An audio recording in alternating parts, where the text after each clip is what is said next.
Ṣẹ̀kẹ̀rẹ̀ lọ bá jó, ṣẹ̀kẹ̀rẹ̀ lọ bá jó, olúwa mi ò dìde ojú ṣẹ̀kẹ̀rẹ̀.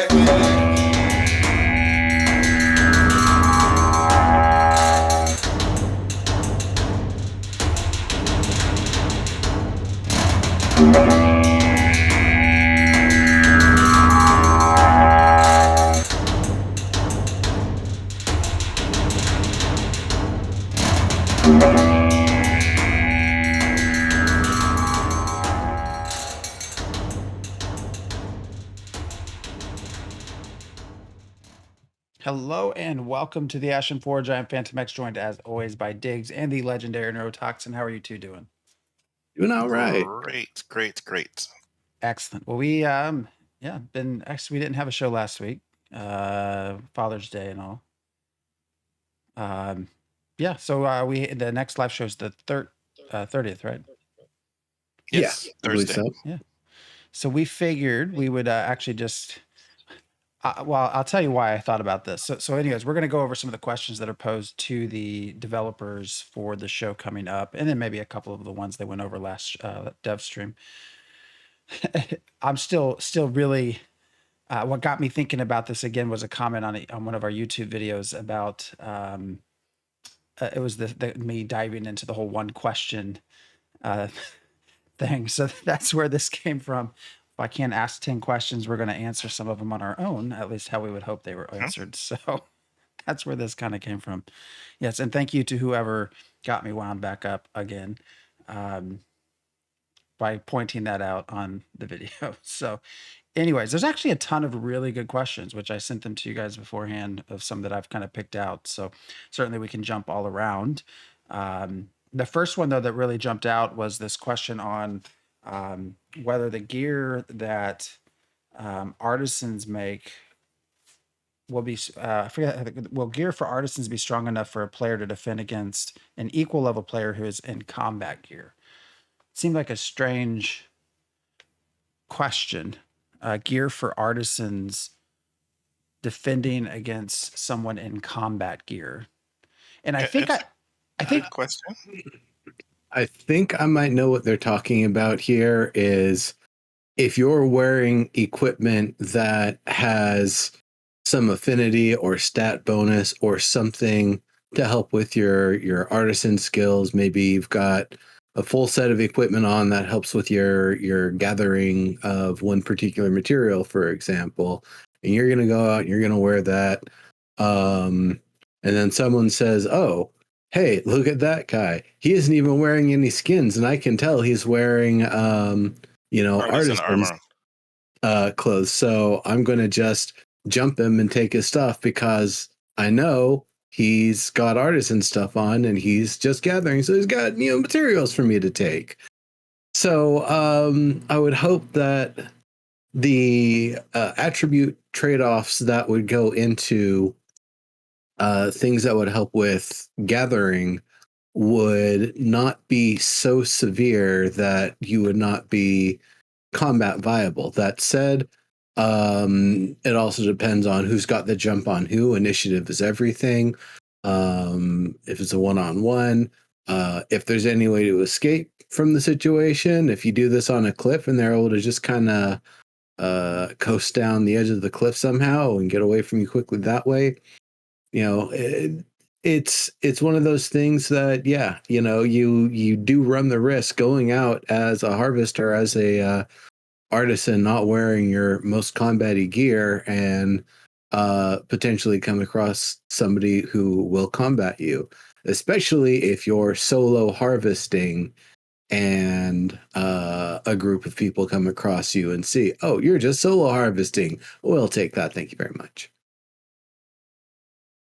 I honestly misread this question. I think initially, when I first read this, I read it as, will the gear that artisans craft be on par with combat gear that's obtained in the wild? I actually wonder, just because I've played Final Fantasy here recently, you're gearing up as you travel the world, and your sort of life skill, crafting skill gear.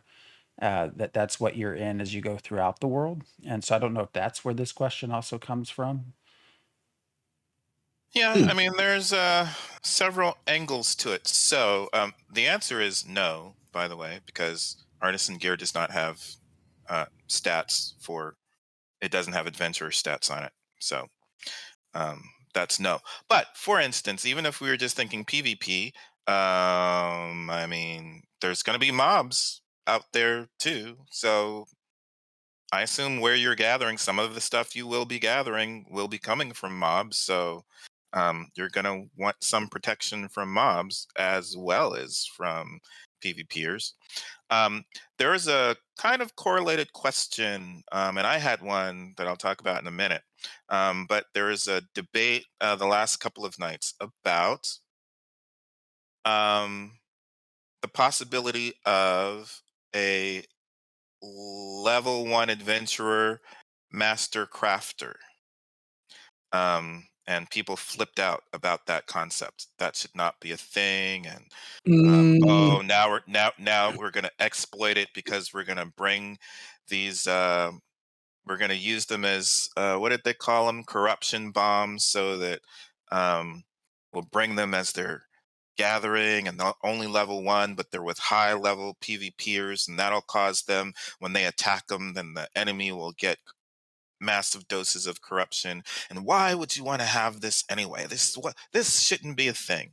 But Stephen has said that yes, they don't want. Stephen and Jeffrey have a quote where they say, we don't want to guarantee that you can avoid PvP altogether, but yeah, for the most part, if you wanted to focus on crafting, there's a lot of stuff that you could do to kind of pretty much avoid PvP most of the time if that's what you wanted to do. They made it clear they're not going to guarantee 100% avoid, but pretty much you can avoid. Um, so yeah, but I think you're not going to have very many level one adventurers, master crafters. For one thing, I assume that you're going to be gaining experience from exploration. Um, there will be stuff. You will probably be killing some mobs for protection, even if they're, relatively low level. So probably there's not going to be a lot of level one adventurers, master crafters. But if you want to try it, that's fair game. And that's part of the risk versus reward. If you want to go out there as a low adventurer and try and do your gathering in high tier areas, if you can survive it, I mean, that's great. Go for it. that's not how it would work at all, and you know it. You know it's going to be a player one person that a guild is feeding materials into specifically so they can have that feather in their cap of, oh yes, the greatest crafter on the server is our level one over here. Don't be too close to him when you kill anything. He might accidentally get the experience somehow. But they're not But level one. I think of a game that solved this in a good way. It was by a person who tried to make another game, and that game's still in progress. I'm talking about Vanguard Saga of Heroes, where you can level up as a combat player as you would normally expect to do, or you can level up as a crafter artisan person, and you'll still get the mounts at the different level tiers as you would if you were a combat person, and you will get equipment that is specific to the thing you were doing. I don't believe you're going to get a lot of extra health or anything from it, so be wary of that. But yeah, the entire game was designed around the idea that you could pretty much ignore the crafting, or not the crafting, the combat side of things, and just be a crafter. Or maybe you didn't want to do either of those. You just want to play cards. There's the diplomacy way. That was just basically a card mini game that was a different form of progression. I don't know that diplomats actually affected the game world in any meaningful way, or if it was just a card game you could play, level up in diplomacy, and still get your mounts and all the things that you need so you can continue traveling through the world. So that's a game that solved it because they simply put it on a separate progression track and had it be its own thing you have to advance in. Yeah, I'm not sure there's much to solve because we can wear any gear, right? Any class can wear any gear. We're going to be mixing and matching our gear anyway. So I imagine people are going to be out there, again, even not just to protect yourselves from PvP, but also from the mobs that are out there. You're probably going to be wanting to have a mix, so that maybe you have your uh, helmet and leggings and gloves or whatever. Maybe all that's your artisan stuff, but at least you have chest armor that gives you some um, adventure stats Yeah. protection. Um, I think of the donning and doffing rules in D&D and other games, the idea of how long it takes to put on or take off a piece of equipment. I could see something like that. Like, you're not just going to do a full press one button like that you have on a macro, and all of a sudden it completely switches your armor set from the first 8 slots in your inventory to the ones in the second 8 slots in your inventory, or whatever, wacky stuff we had to do back in vanilla WoW with all of our crazy sets of things.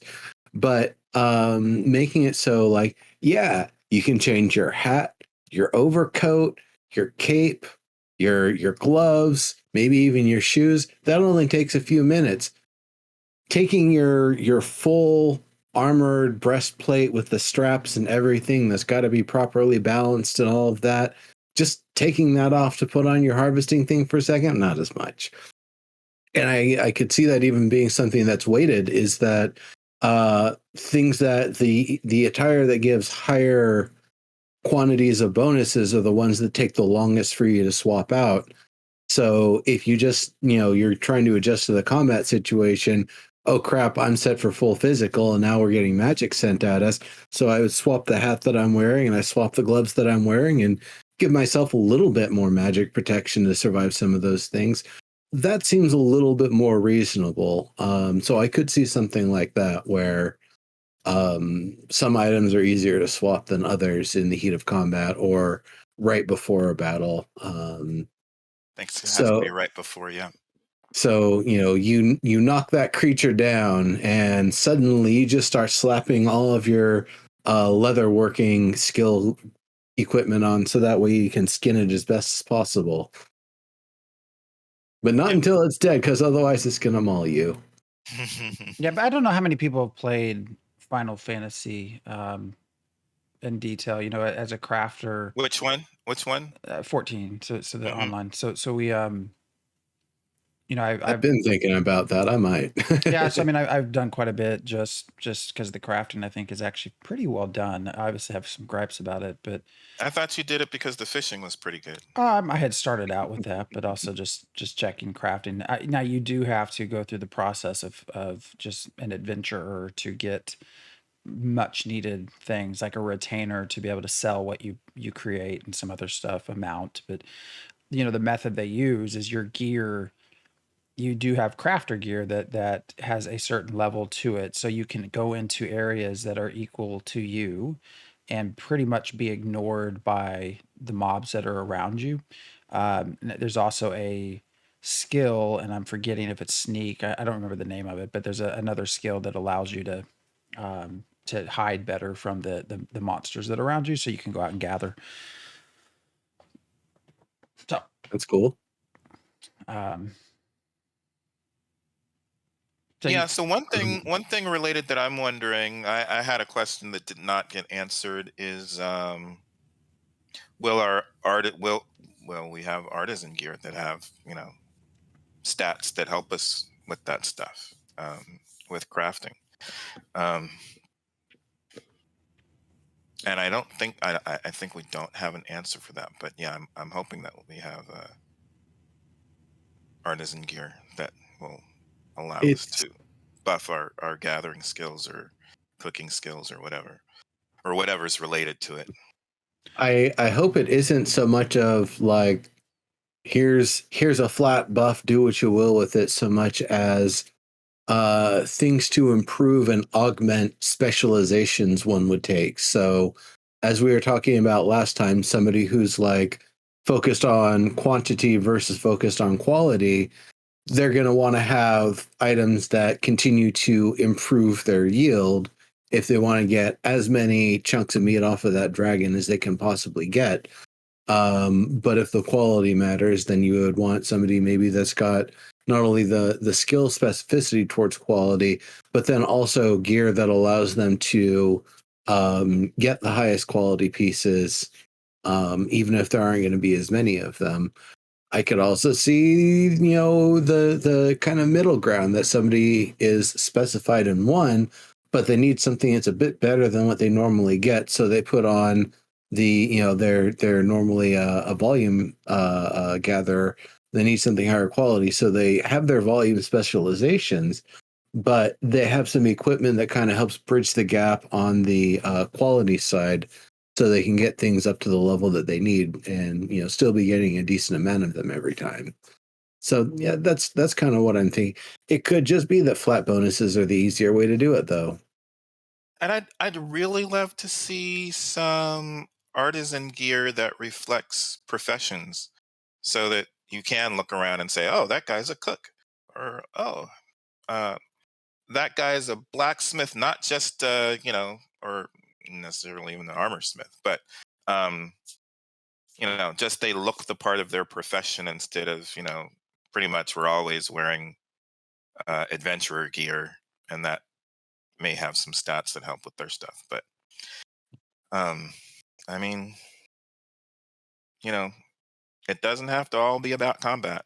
Even though Yeah. most MMORPGs focus on that, it would be nice to have some visual aesthetics that um, demonstrate our professions, display our professions. So, It'd be a little meta, I think, but like a safety confidence check as part of the skill process, that that you can craft this specific item, but the heat from the forge is just going to be so intense that you need a higher quality, like apron and heat proof setup or whatever. And it just so happens that also, really helps if you're just in a fight with a dragon. And so it's breathing fire on you, but you've already got your super crafter apron and everything on. It's like, haha, I could see some sort of things like that where the equipment specified is it's part of like a confidence check for the crafter, that I know I have these safety pieces in place, so I can focus more on doing a good job and I get a bigger bonus out of it. But that same safety equipment is going to be, the alchemist coat and mask or whatever that they're going to wear when you're fighting a poison dragon, and be like, yeah, nature all you want, buddy. I deal with more caustic stuff in the lab. Something about what you said, the confidence boost, had me thinking. I haven't thought about this for professions before, but one of my favorite moments, I think this started with DQ. There's a similar um, form of it in World of Warcraft, but uh, when I was playing a druid, I did not feel like a druid until I got Spirit of the Wolf. Like once I got Spirit of the Wolf, I was like, yes, now I'm truly a druid and I can do what druids do. Um, and that would be awesome if you could feel that way in your professions too. Like, I really just want to get this far. I know I'm a scribe because I just got the map making. I can make maps now. I don't know, whatever it is. Just that would be cool to have profession defining uh, skills to work towards. so since we're talking about armor, there was another one that I thought was interesting. The question was, will all armor or cosmetic skins be able to go onto any type of armor? Like, can I make my cloth gear have the appearance of heavy plate? And No, I believe they've specified that is not the case. I don't believe it says that when you're purchasing them, which again, it's Yeah, and that's going to be problematic. Well, okay, now that's getting into different things. It might be that oh, a full head to toe skin is different than applying a breastplate to a heavy armor. So I think Mhm. it's not true of cosmetic clothing. So you can cover your stuff with. So that's true of mounts, but I think not of clothing type gear. And I think there's a quote where Margaret had thought it would be the case that it was tiered, but Stephen clarified that it won't be. And I think that's also near the quote where he talks about how you'll be able to get a kind of an idea of, you'll be able to assess what type of gear they're truly wearing by a buff on their nameplate. That'll give you a hint as to whether or not they're actually wearing plate or cloth or leather, heavy, medium, and light armor. So yeah, I'm pretty sure that you can cover it with anything. And then if you really want to know what type of stuff they're wearing for threat assessment, there's a buff on the nameplate that will give you that information. Okay. Yeah. A little smurf that. It comes up in the forums. They don't like that. I understand the competing, they need to sell things so that so it makes sense to say, yeah, you can wear this at any point.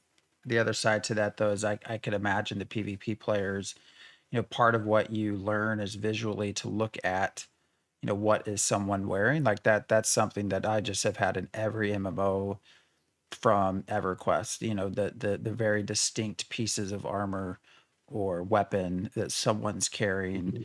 I mean, gosh, I remember World of Warcraft, Zul'Gurub. That was one of the reasons to go in there, is to get just very distinct looking gear. This was before gear sets, and everybody had the same thing. But so adding that extra check, like how many times are you going to want to actually click on nameplates as you're trying to assess a PvP threat? Right. But and there could be other remedies.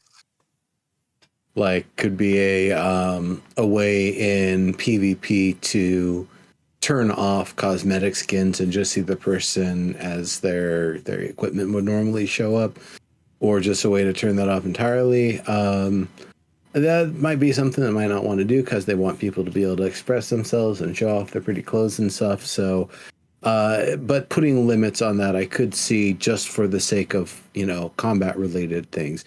Every time it seems like when they're talking about the shape of the characters and the classes and the equipment and like how they're doing the designs of the modeling and the animations and everything, that silhouettes matter and silhouettes are important.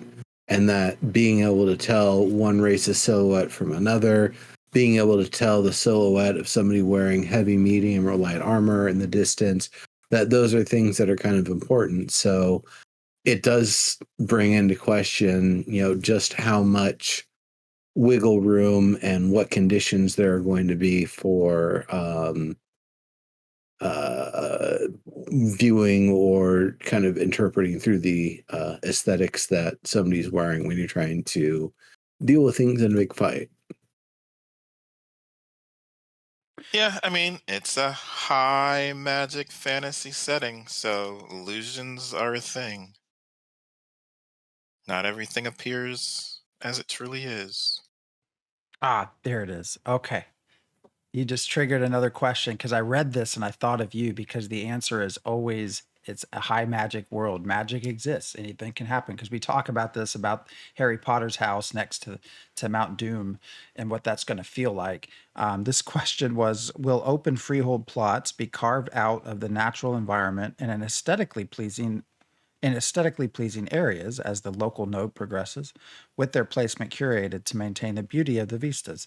Or will it be a random smattering of freehold plots slapped onto the environment wherever a player sees fit? So it sounds like some of their recent tech additions and upgrades they've been working on from Alpha 1 to Alpha 2 is where freeholds and things are going to go as the place levels up and expands, and the idea of like old neighborhoods and then the newer neighborhoods as the kind of valence rings expand out with the different tiers. And I think they're basically planning to have somewhat of a socket that a freehold will go into, and there are kind of multiple sockets going throughout the area. But I don't know how much that socket then like tries to mesh and conform the aesthetic of that thing to the area. I'm getting somewhat of a feeling that it isn't just like a copy paste of an asset and that's that, and it's going to look as good or bad as it's going to.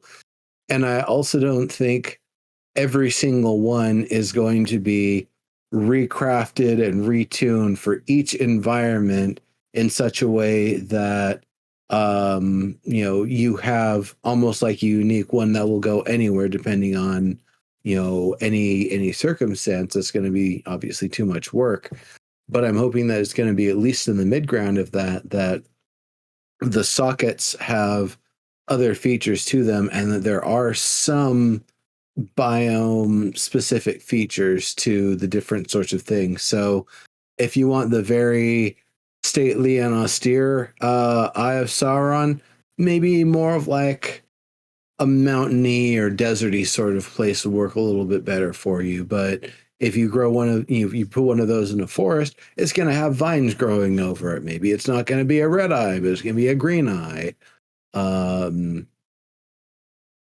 That could be some of the stuff they do to try to help make things blend in a little bit more.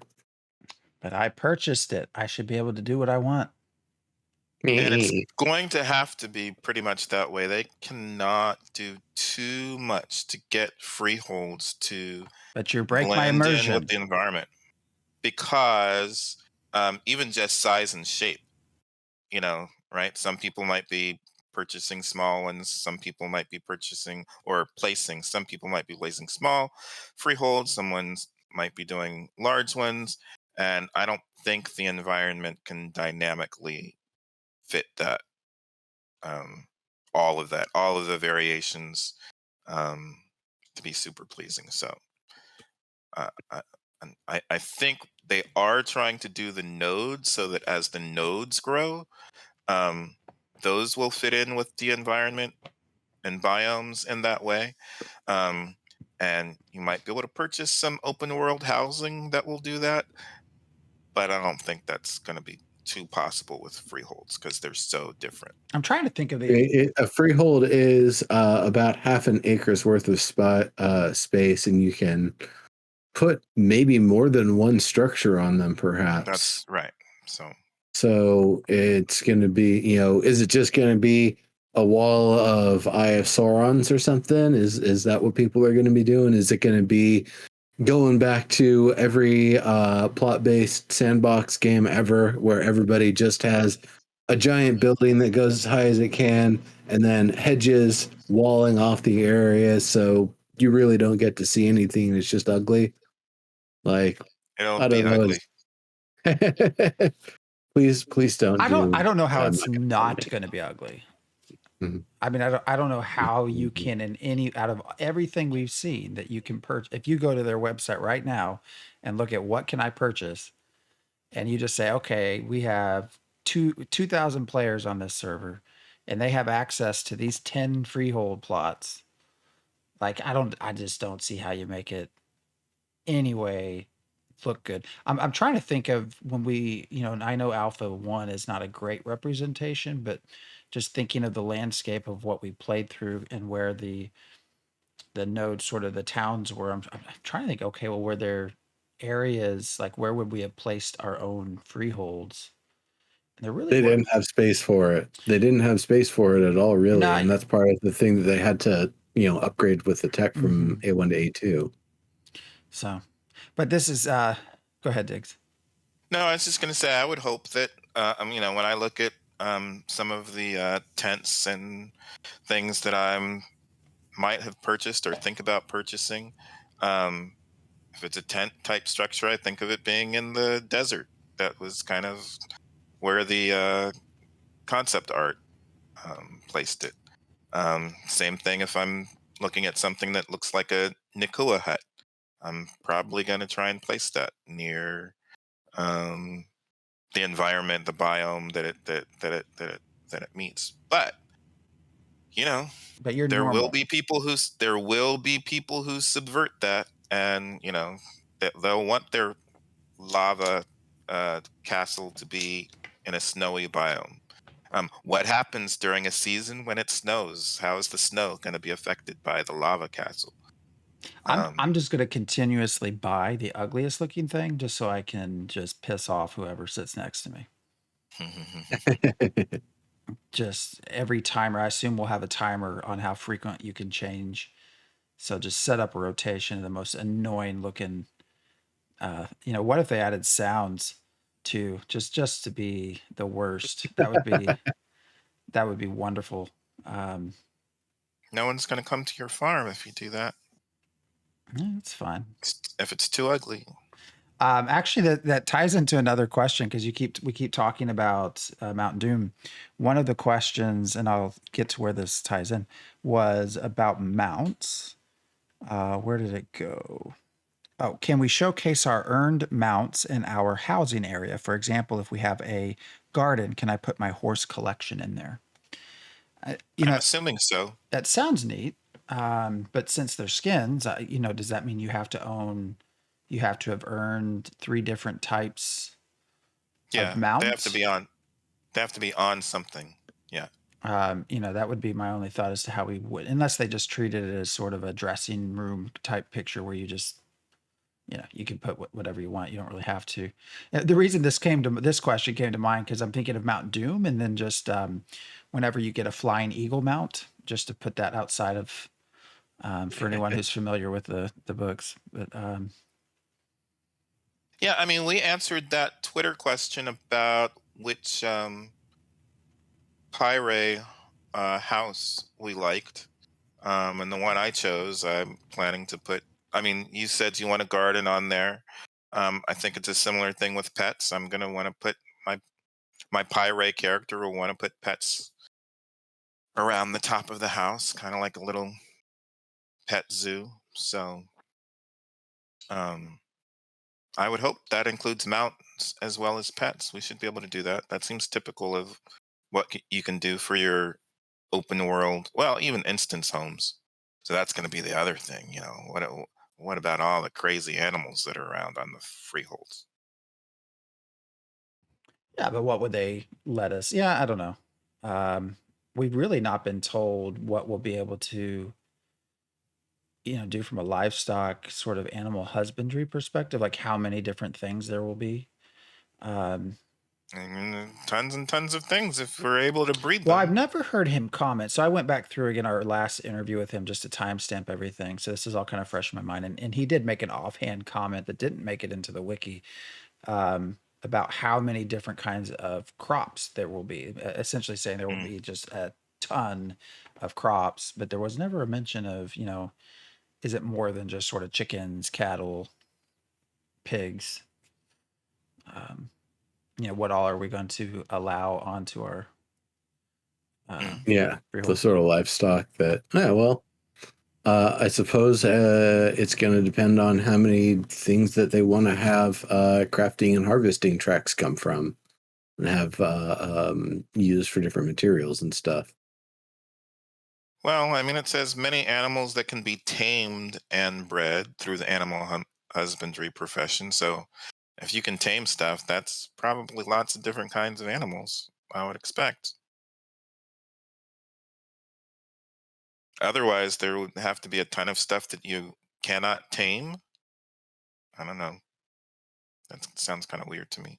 No, I think you're going to be able to tame a lot of stuff. Yeah. And then breed them. Well, and that was another question was about the taming profession. I was actually asking, once a creature is successfully tamed, will you get an item in your inventory representing the creature, or will the actual creature follow you around tethered by a lead and with you until you store it in your node or freehold? The idea being, if you go out on a taming hunt and you have 40 tamed animals behind you, it's going to look kind of weird. Kind of like Minecraft. Yeah, how many can you tame at once? I would expect a limit on that kind of, in terms of traveling with, right? How many can you travel with? Yeah, that's going to be interesting because I could see them using like a caged blank as like an inventory item representing the creature, but then it'll also bring into question what exactly is the inventory? What does it represent and what are its limits? Or do we all just have the most gigantic bag of holding that exists and that's that? Yeah, we'll have to see if it's similar to Alpha 1 with their mounts. Maybe that was just placeholder tech of, Yeah. you could have multiple mounts and they all go in your until you call them. And I would think something similar that your tamed animals multiples would go in your inventory, but you could probably have one out that would follow you around. They're, I think, supposed to persist, so I don't know that they necessarily go away and go into an inventory of sorts. It could be more like there's I think they a can stables persist. building or something that you have to build that basically is your animal warehouse or something like that. They can persist, but I'm saying in terms of following you. So once you tame it and you're trying to get it to follow you home, I expect you'll only have one, not a huge entourage. There's probably going to be a limit on that. So should your stables have a slot limit, or should you just be able to fill it up until physics says you can't anymore because you can't get in? I would expect that your stables would have a space limit, and you would be able to increase that as you level up. Yeah, it's all, I would imagine, based on the economy of how they want that all to work, because they're not going to want to do it in such a way that players are priced out from being able to grow and develop in that profession and make products and sell the mounts and the various things that they tame or do whatever with. There's going to have to be some limit if it's just too easy to tame a whole bunch of things and just have a whole bunch of moving processes. I could likewise see them wanting to limit that so it doesn't become a spreadsheet simulator where after you've tamed enough things, all you're doing is just sitting there managing things on timers, checking boxes, and you're producing a bunch of animals. They might be good quality animals, but is that really even fun at that point? Some people, maybe it is. I mean, Eva's still around, so yeah. Spreadsheets in space. Have they said what happens to the pair once they breed? They have not. I don't think so, no. They go to sleep. Oh, I would hope they stay. If you get a nice, successful offspring, you want to do it again. Oh I would yeah, imagine I would imagine that they do. they'll probably stay. I guess I was I'm just kind of figuring your question was more along the lines of like repeated breeding with the same pair or something like that. No, Yeah, that's you what I would mean. want to. Is there a certain amount? Like, how do we? Is there a natural age progression? Do you just finally say, "I'm tired of this," and you just kill it? Like, toss it over to the butcher so they can make something for you? Like, Or I'm sell just it. curious how that ends. Yeah, I guess you could, but if it's a average thing that I can As go tame within 15 minutes, I don't know that selling's. Well, you can tame it in 15 minutes, but someone that doesn't have any taming is gonna, totally buy that for 50 gold off of you. Yeah, you got to start somewhere. All right. It's one of those challenges to have a crafting system that's meaningful and doesn't have you just sitting there making 50 copper daggers, then 50 copper hatchets, then 50 copper short swords, then 50 copper gauntlets, then 50 copper and then after you've mined out and use enough copper to legitimately build an entire temple, you have now gotten the skill enough to start doing the same grind again with iron. And I really hope that's not what they're trying to do, that it's just going to be grinding the same old crap items over and over and over. Because when you extrapolate that to animal husbandry, that means there's going to be a market flooded with low quality pack mules, low quality rideable mounts, and low quality, just crappy gray mouse pets. And it's like, all right, the market cannot sustain 100,000 gray mouse pets from everybody that wants to do animal husbandry. That's too much.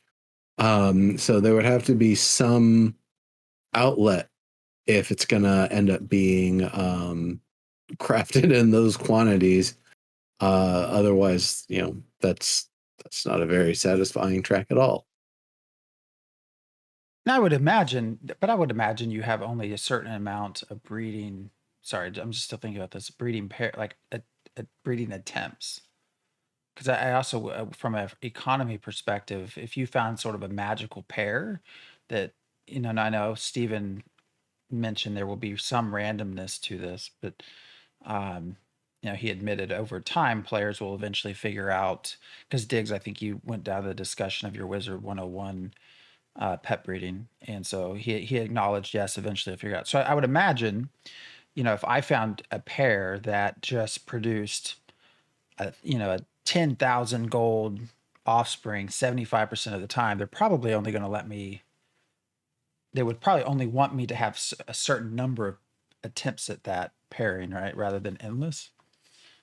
Yeah, that That's makes sense. sort of like an exaggeration, but Well, I'm a little skeptical of that because it's probably not going to be true breeding this super awesome offspring. It's probably going to be based on the mix of attributes from that particular breeding. But I mean, conceivably, you could find two that give you something highly desirable, is what I'm saying. And so, how often will they want you to get that?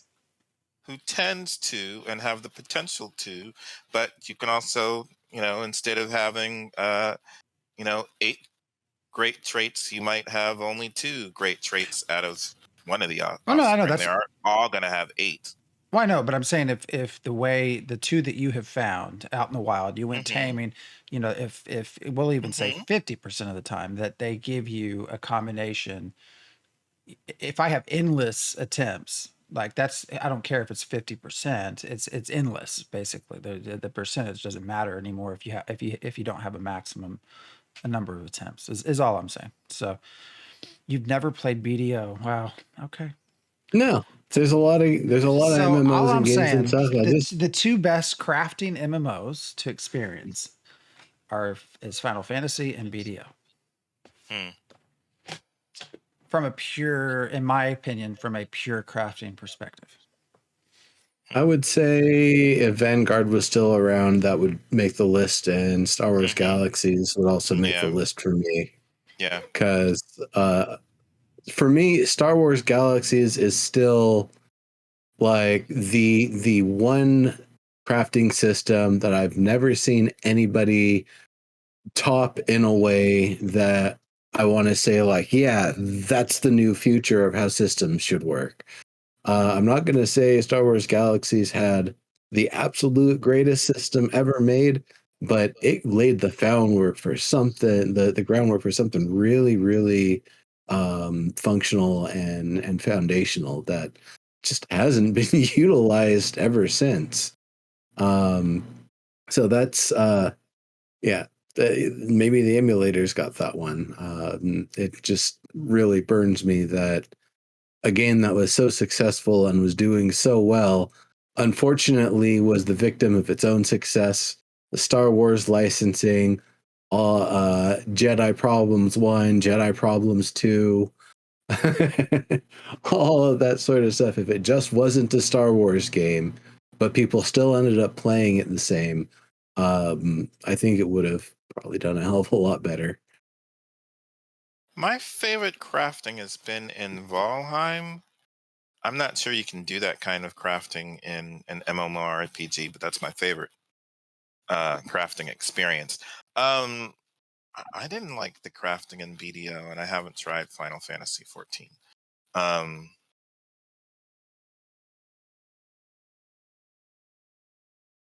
Sorry, I'm muted. You have to get really deep to maximize, hiring people to also do crafting for you, running big Yeah, systems of selling and all of the trade. which is probably why I mean, it's a time not sink. enjoying it Yeah, enough. it's a big time sink. It's also interesting because video runs in the background, so you can minimize it, because a Mm. lot of the crafting is sort of time based. So you'll go do 1,000 combines of something, or it's hard to explain, but No, I'm making that face because that does not sound like fun crafting to me. But okay. No, that is the opposite of that's that bad thing I was just making fun of a second ago. it think- depends. Well, this isn't a video discussion. We'll drop it. no. So No, because we don't know what the crafting is going to be like. So it's it's good for us to discuss what we like and don't like. well, but when you're doing those large combines, I mean, you're looking for skill ups, but you're also hopefully creating product that can be sold on the market. Um, so it's not like a World of Warcraft push a button. Okay, I have 5 iron axes, and I'm just going to destroy or sell them to the vendor. Like there's reasons behind what you're doing, even though some of them are large combines. But that's part of why you hire NPCs too, that they take care of that over time for you. Either going out. Explain the process of the combine. Is that you've got a bunch of stacks of the same thing and you're trying to mash them together into a better one? Yeah, or just different product. I mean, Okay. food crafting. I mean, if you're making, um, for example, you can combine. There's like a crate of food basically that you can combine 4 or 5 very specific food products that you create, and then once a day you're able to sell that to an NPC for a lot of money. But the NPC can only take so much, so you have to have it turned in before everyone else. So but that's one example of you're doing all these combines of a specific item for a specific reason. It's not like it's sort of mindless. I'm only doing it for the skill points kind of crafting. I see. It's I also mean, interesting because their economy is highly regulated, so it's not like I can create a jar of milk and put it up on the auction house for whatever I want. There's a upper range and a limit and a lower range, and you can only post within that range of price. So Not a free market. no. Probably actually a good limit to have.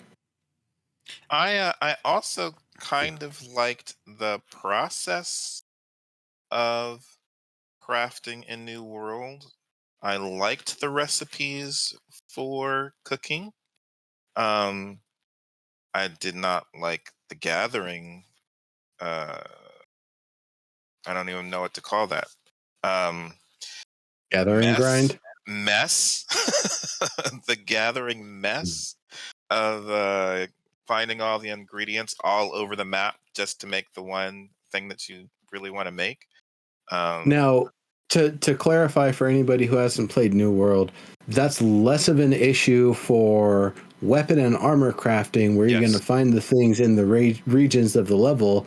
And this is Yes. more of a specific issue with food making, That's where right. the spices are randomly and oddly distributed across the entire game world. Yeah. And before the big auction house switcheroo that they did, where they mashed them all together into one integrated network, you couldn't just get the spices from the different places that you needed easily. You'd have to kind of travel to some of those places or pay a huge gouge. Yeah, for me, the thing was just the results. If we had better control of the results of the crafting process, I would have enjoyed New World's crafting a hell of a lot Yes. more. Yeah. And if you want to hear me talk about that more, watch the last episode, because I think that was part of my big rant. Yes. As you get better in skill, you should never get dumber in what you make. So Right. Yeah. Mm-hmm. well, another question that was posted that I thought was super interesting. I don't think will happen, but I thought was an interesting one was, can different religions convert each other's temples? I like it. That's part of the process. I would think there's one way that can happen, right? If your node has a specific temple, and you take that node, or if it levels up through a I different culture. But Hold I on. Let me just make sure that we know the process right. Because if I'm not mistaken, guild worships God. Guild takes over node, makes it religious node because they won the siege and they had the biggest bidding rights on it. No? no, you can't change Who the node type. That's Oh fixed. no, I'm saying the like guild, when it's been okay, now you've got me confused because when a node's been knocked all the way down to 0, it can't be rebuilt into any different type. It has to be a certain type. Yeah, it's always the same type. Yeah, Okay. the type So is that always the is same. so it would be a matter of you being from this guild from this church in this place and then going and knocking over this religious node over here and rebuilding it under that god's I think so. dominion. So Yep. I don't, convert. I don't know if you'd necessarily be able to do. The other thing I think why you wouldn't be able to do that is because I would worry, or I think they would worry that there's going to be a religious flavor of the month sort of thing where, oh, you find that this god in particular gives all of the best bonuses with the least amount of trade-offs compared to the other ones. Well, hell, then everybody's going to switch to that god if they have the chance. That's not fun. That's min-maxing, and it's probably gonna make things a lot more boring than they're intended to be. So to that Well, extent, I don't think you'll be able to do that. But what do you guys I think? think you will because to some extent, and I don't know if it will be temples. I think temples will be in the nodes. So I think you would have to capture the node, and then you could change the god of that. You could build the temple to whichever god you want. That's going to be a government um, thing. But um, the religion social or right was right religions social org that is all about um getting the most worship for your god, and I have a feeling you're going to be trying to take over shrines and altars and all that stuff and destroying other people's and rebuilding your own, and I think that's going to be in set places around the world. That's my conjecture. I don't know exactly how that's going to work, but that's the whole thing about and then the top one, the top person of the religion is the one who gets to be the leader of the religious node. So if you're high up on that, your rank in the religion social org, that helps determine who's going to be the mayor of the node. So um, I think we will be converting I mean, temples and shrines somehow. I'm all for that if that's possible.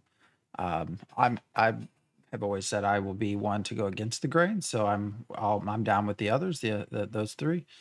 So if there's a way to disrupt the seven, that would be wonderful. Actually, I wonder back again this interview we did in 21 with Steven, he also talked a little bit about the idea of player characters being a part of the quest process, so that you could pretty easily tag Diggs's character as being part of my quest line for something. And so I could see that too. If I'm trying to sabotage a church, do you somehow become part of a quest to save that church in a sort of PvP kind of way? Could be interesting, chasing people throughout the cities. Get away from my church. Um, Hmm. that'd be interesting. Be fun. Hmm. Well, we're getting close to out of time, and there's like a bazillion questions. The one I'll throw out to you guys is, when will Alpha 2 begin? Nobody wants to What take a was it shot. again? When will Alpha No, what? 2? When will Um, Alpha 2 begin? I next year. wouldn't expect like October, November would be the earliest, maybe. I don't know if they would do it before their, the 3-week December break, I believe they take. So it might be a next year sort of thing, which personally I've got no problem with that. It lets me wait that much longer to see what all the new hardware is because I gotta get a new machine. This potato is not going to run Unreal 5. Nope, ain't gonna do it. I think 9 generations of CPU old at this point. It is not gonna do it. I think it would have to be next year. We are possibly getting a little bit of combat preview, and if we do, it's going to be showcasing dual wielding daggers. If Steven approves having some combat this month. But I think that we'll be able to get some hints of when Alpha 2 is on the horizon once they start showcasing more stuff once we see more classes in these dev live streams. I think we're going to see a tiny bit of combat. But one of the things that I was hoping to see, actually, now that I'm thinking about it, I was hoping to see this month was Dunir, Pyre, and Renkai in the world, so that we can get some size comparisons with these new models. I'm wondering how tall these Dunir are compared to a Pyre or a Renkai. Or what do we have? Valoon? What did we have? Kayla Yeah. or Valoon? Valoon are the ones we're hoping to see soon. We've got Kalar already. Kalar, yeah. So I'd love to see those in the game. But once we start seeing more classes and they start talking about augments, more archetypes. We haven't even had all 8 base archetypes yet. So once we start seeing them start talking about that more, we can expect Alpha 2 to be a few months after that. I mean, and by a few months, I'm talking like 4 or 5 months after that. So we haven't seen them yet, and we're pushing on July. So I'm thinking Alpha 2 probably can't be before next year. It might be sooner than we think. Might not. I do want to hit 2 of the questions real quick that are real quick ones. If I go on top of a mountain, will I see weather in different biomes around me? A, yes. B, yes, but with an asterisk, because if you're on top of a mountain, you're probably looking at the atmospheric environment that you're in. And I'm not sure if you're going to be able to see the other weather patterns and stuff when you're up in the cloud layer. Now, if you're on a lower mountain that doesn't like go all the way up to the clouds, then yeah, I'm pretty sure you're going to be able to see the weather events going off in the different directions. How that's going to do for your performance, that's why I know I need a new machine at least. But Alpha 1, you could get on top of a mountain and just start doing 360s, and it looked good. It wasn't like chunking or lagging or anything like that. You could just pirouette around and see everything in the distance at the level of detail that they're going to show you at that distance. Then the other one, see that volcano way far away too. Yeah. And then the other one I'm going to hit real fast is players mounted have to kill the mount before we attack them directly. Does a sliver of damage unsummon their mount? Unsummon is an Alpha 1 thing. I don't believe you're going to just unsummon mounts. I believe they're a physical entity. If they're going and you can't stop them, but you can keep attacking their mount, yeah, it might be that you have to kill their mount in order to stop them, but they might stop before that and start blasting you, and then their mount can also attack you, or it can run away. So that's yeah, you're not gonna have to worry about just being dinked once and getting knocked off your mount. Your mount has HP. It's tough. It can fight stuff. It can bite stuff. And it can die. So, try to avoid that. And on that, I'll let you wrap it up.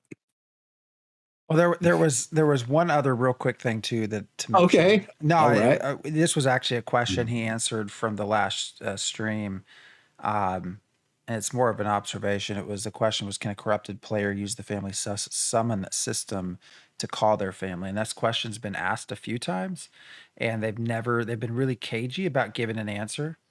And I suspect that's because the answer is no. That for a variety of reasons, they're not going to let someone who is corrupted use that sort of Oh, quick travel system, and they just yeah, you can't. and they just really don't want to deal with the PvP players complaining. So it's just something that's getting put off and put off and put off. So wait, what was the question again? Whether a corrupted player could use the summon system to call their family. And the answer is no. Well, he said not commenting on that. He has commented, and the answer was no. He said this time not commenting on that, and Yeah, I but took he, that to mean no. yeah, I just don't want to deal with all of the outrage, because it seems to me no. it's funny because I recently did this. We started doing some shorts, so hey, check out YouTube if you see them.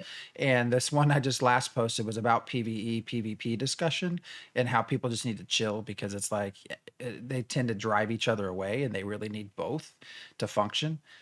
For the game to function, like you need both PvP players and PvE players. It's just hilarious because it's the one that's been downvoted like all to hell. So it's like, and to me that's an example of why they probably just don't want to deal with the PvP bunch getting upset that they can't use a family summons because they decided to gank people.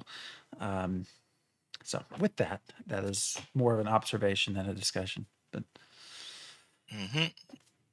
so Gank people, or I think the big concern was bring family to you, hand off all your stuff to them, or have them kill you to clear your corruption. And unless they're going to do it, that if you summon family, that family gets corrupted just as you, which would also open up different issues. There's a lot of reasons to just not do it.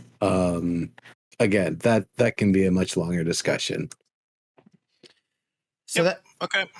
That being said, we will be back next Sunday. We will have the dev stream to go over from Friday, hopefully with some combat stuff to kind of take a look at. So everyone have a great week, and we will see you here 1 week from today. Yep. Have a good one.